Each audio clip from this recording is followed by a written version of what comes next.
Volgende op Diepe Waters. Wat's fout? Dit gaan simpel klink, maar ek het net iets anders verwag. Ek meen, jy lyk nie asof jy probeer nie. Ek is siek, Jackie. Daar is nog tyd, Tannie kan beter word. My tyd is amper op. Ek's reg om huis toe te gaan. Was jy saam met Gys? Nee, ek was nie saam met Is daar iets wat jy vir my wil wegsteek? Dis Abel. Wat van Abel? Waar was jy gisterand? Want dit is my besigheid, Boeta. Hoekom is jy so geheimsinnig? Ek is nie, ek hoef net nie aan jou te rapporteer nie. Het Mami vir oom Frans vertel. Ek's geskok. Hy het gesê hy het tyd nodig, maar dit was gister al en ek het nou nog niks van hom gehoor nie. Hoekom is hy so stil? Hoekom sal ek pa besteel? Pa was nog altyd net goed vir my. Ek weet nie hoekom Zelda al hierdie leuns oor my opmaak nie. Hoekom is pa skielik bekommerd oor ons verblyf? Die kothuis staan leeg en as jy en Theresa wil terugtrek, is julle meer as welkom.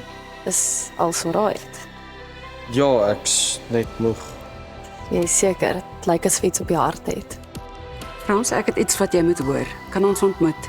Ek weet wat met jou geld gebeur het. En ek het bewyse. Wat gaan met die huis gebeur as hy... Ek gaan nou nie vra nie en ek kan nie glo pa doen nie. Dit was net 'n vraag. Ek En as pa so ongemaklik is met die gedagte van haar by die huis, kan pa se afstand hou.